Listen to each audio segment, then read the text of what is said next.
नमस्कार, स्वागत है आप सभी का। आपके साथ मैं हूं राजीव ढोंडिया। दुनिया में कहीं ना कहीं युद्ध के हालात बने ही रहते हैं।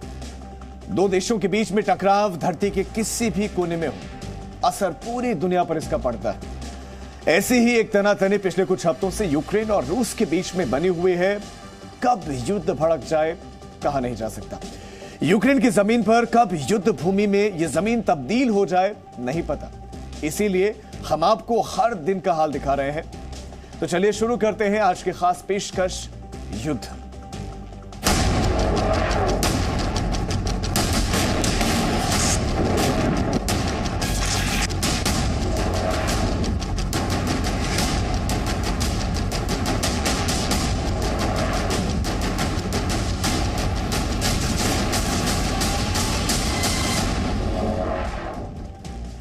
एक करोड़ 71 लाख वर्ग किलोमीटर का रूस और सिर्फ 6 लाख वर्ग किलोमीटर का यूक्रेन, लेकिन युद्ध को तैयार। इतने दिनों तक यह खबर चलती रही कि रूस ने यूक्रेन बॉर्डर पर 1 लाख सैनिक जमा कर लिए।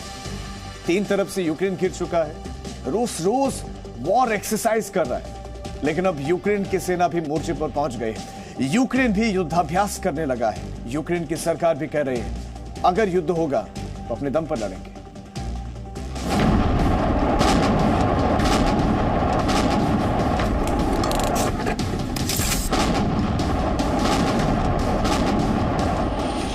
टैंकों की गरज से पूरा इलाका दहल रहा है।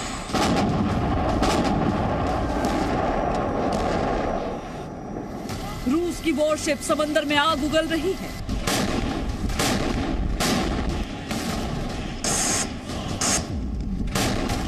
रूस के फाइटर विमान आसमान में गरजते फिर रहे हैं।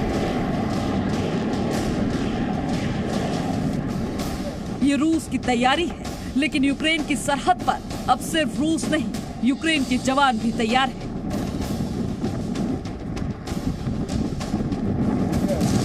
दूर बर्फीले इलाके में ये दहकते शोले यूक्रेन की तैयारी के सबूत हैं।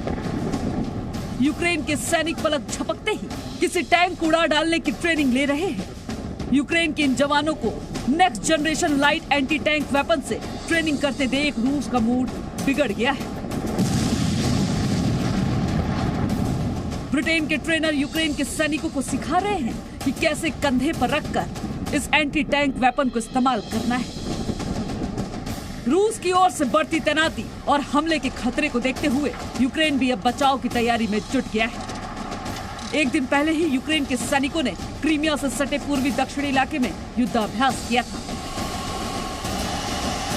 खेरसोन इलाके में हुई इस वॉर एक्सरसाइज में यूक्रेन की सेना की ओर से 300 के करीब MSTA-B आर्टिलरी यूनिट और सतह से हवा में मार करने वाली मिसाइलें शामिल थी। इसके अलावा यूक्रेन अपने पास मौजूद अमेरिकी जेवलिन एंटी टैंक गाइडेड मिसाइलों और एंटी टैंक सिस्टम के साथ अटैक ड्रोन्स लेकर भी तैयार है। जिस यूक्रेन विवाद में अब तक सिर्फ रूस की ओर से युद्ध की तैयारियों की तस्वीरें आ रही थी, वहां अब यूक्रेन ने भी अपने मोर्चे मजबूत कर लिए हैं। पूर्व से लेकर पश्चिम तक यूक्रेन की सेना के युद्धाभ्यास होने लगे हैं। यूरोपीय देशों की मदद का इस्तेमाल शुरू हो गया है। यूक्रेन के सैनिकों को न्यू एज टेक्नोलॉजी वाले हथियारों से मदद की जा रही है। अमेरिका और ब्रिटेन के अलावा नाटो के देशों से यूक्रेन में युद्ध के हथियार और गोला बारूद की खेपें पहुंचाई जा रही हैं। यूक्रेन की सेना के अभ्यासों और ब्रिटिश ट्रेनर की ओर से दी जा रही ट्रेनिंग को देखते हुए रूस चौकन्ना हो गया है। यूक्रेन में अमेरिकन और ब्रिटिश स्पेशल सर्विसेज के सैनिकों की मौजूदगी पर रूस की चौकस नजर है। यूक्रेन की उत्तरी सरहद पर रूस बड़ी मिलिट्री ड्रिल की तैयारी में है। रूस और बेलारूस के बीच युद्धाभ्यास के लिए टैंक, आर्टिलरी और मॉडर्न वेपनरी से लेकर एंटी एयरक्राफ्ट मिसाइलों तक पहुंचाई जा चुकी है। Well, we don't believe that President Putin has made a final decision to use these forces against Ukraine. He clearly now has that capability. And there are multiple options available to him, including the seizure of cities and significant territories, but also coercive acts or provocative political acts like the recognition of breakaway territories. इस बीच international media में खबर है कि रूसी राष्ट्रपति Vladimir Putin के पुराने समर्थक कॉन्स्टेंटिन मालोफीव ने बहुत बड़ा बयान दिया है। खबरों के मुताबिक मालोफीव ने स्नैक मीडिया से कहा है कि रूस और यूक्रेन के बीच सीधी लड़ाई नहीं हो सकती, क्योंकि सैन्य क्षमता में इतना बड़ा अंतर है कि केवल एक ऑपरेशन से शांति आ जाएगी। इसमें अधिकतम 48 घंटे लगेंगे और ज्यादा मोर्चे की बात हम नहीं कर सकते।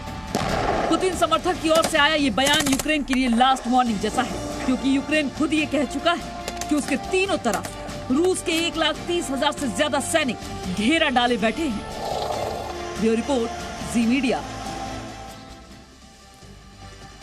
तो रूस भी तैयार है, यूक्रेन भी तैयारी में जुटा है, और जब से रूस ने यूक्रेन की सेना की तैयारियों की तस्वीरें देखी हैं, तब से रूस की ओर से युद्धाभ्यास की तैयारियां और भी तेज कर दी गई, क्योंकि यूक्रेन भले ये कह रहा हो कि रूस के हमले से वो अपने बूते मुकाबला करेगा, लेकिन यूक्रेन के पीछे नाटो के 30 देशों की ताकत भी है, और उसमें अमेरिका से लेकर ब्रिटेन जैसे देश भी शामिल है, उनकी सेना शामिल है।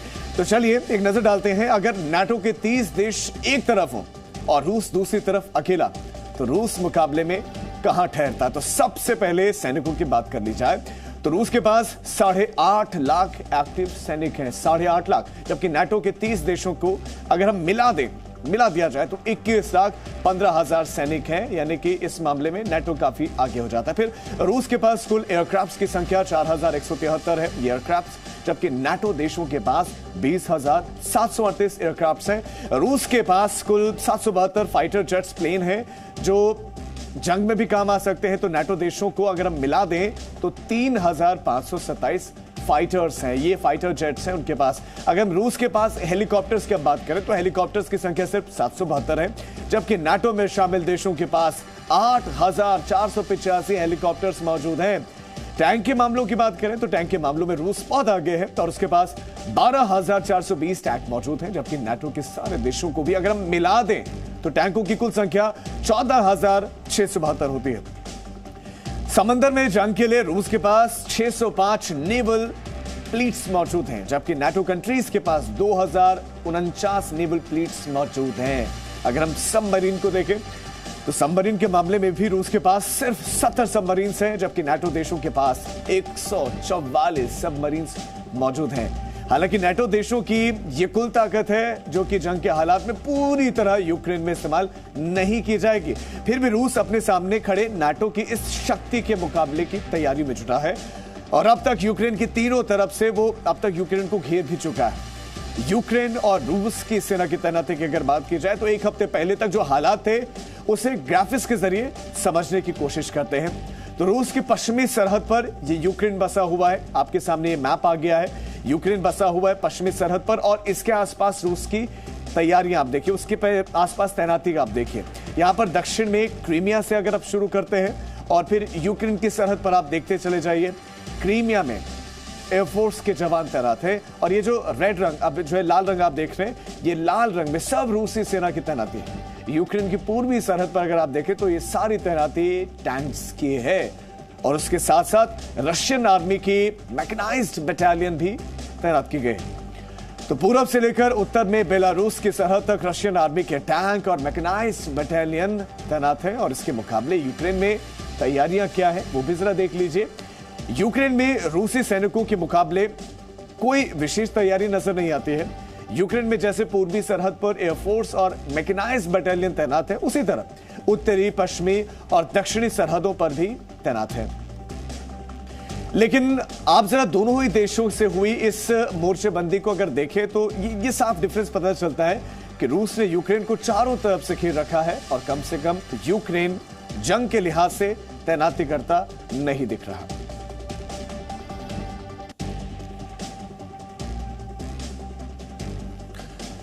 तो यूक्रेन के राष्ट्रपति ने तो यहां तक कह दिया है कि हमारे देश को लेकर दुनिया भर में जंग की जो अफवाह फैलाई जा रही है उसे बंद कर दिया जाना चाहिए। यूक्रेन का कहना है कि सरहद पर आज जो हालात हैं वो नए नहीं हैं, बल्कि 2021 के मुकाबले कम तनाव वाले हैं। फिर भी पूरे यूरोप में ऐसा माहौल बनाया जा रहा है कि यूक्रेन में जंग हो रही है।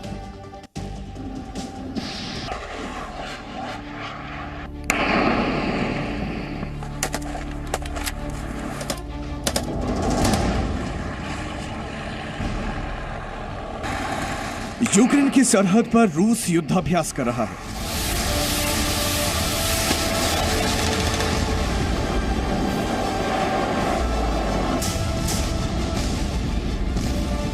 और पूरी दुनिया इस आशंका में है कि न जाने कब युद्ध छिड़ जाए। रूसी सेना की आवाजाही, तैनाती और युद्धाभ्यास की तस्वीरें यूरोपीय मीडिया में जंग के खतरे को बढ़ाती दिखा रही हैं। यूक्रेन की सेना को दी गई मदद और ट्रेनिंग को भी युद्ध की शुरुआत की तरह पेश किया जा रहा है। कभी अमेरिका के राष्ट्रपति रूस को चेतावनी देते हैं, तो कभी ब्रिटेन के प्रधानमंत्री रूस को धमकी देते हैं। कभी बाइडेन जंग की संभावित तारीख बताने लगते हैं, कभी ज़ेलेंस्की को फोन करके फरवरी में हमले की आशंका बताने लगते हैं।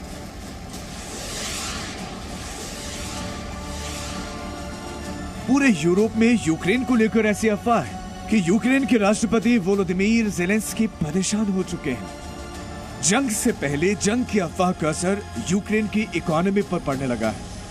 ऐसे में अमेरिकी राष्ट्रपति जो बाइडेन ने गुरुवार को फोन करके दोबारा ज़ेलेंस्की को युद्ध का कैलेंडर समझाया तो ज़ेलेंस्की परेशान हो गए। And I think you saw it for yourself. You have seen our courageous people. I think you saw that we all want peace, but we stand ready to protect our country, because I'm not just the president. I'm the husband, I'm the son, I'm the father. We have things that we want to protect, and that's why I'm discussing these questions in detail with President Biden. I want everyone to be on the same page as where I am. So they don't need to love Ukraine. जंग की खबरों से सबसे ज्यादा परेशान Germany जैसे देश हैं, जहां की ऊर्जा निर्भरता रूस पर है। ज़ेलेंस्की जर्मनी के रुख को लेकर नाराजगी जताते हैं और नेटो से अलग अपनी हिफाजत की बात भी करते हैं। यूक्रेन को युद्ध से होने वाले बर्बादी का एहसास होने लगा है, क्योंकि विवाद की सबसे बड़ी वजह नाटो है। रूस ये चाहता है कि नाटो के देश यूक्रेन से दूर रहें और जो हथियार रूस के लिए खतरा बन रहे हैं उसे नाटो वापस ले ले। बाइडेन की चिट्ठी में भी इसकी गुंजाइश दिखती है और यूक्रेन बातचीत के इस रास्ते को आगे बढ़ाना चाहता है। तो पूरा का पूरा माहौल आपके सामने हमने रख दिया। अब एक छोटा सा ब्रेक, फौरन लौटने आप देखते रहिए जी news. Presenting B News app, available on Google Play and App Store. Download it now.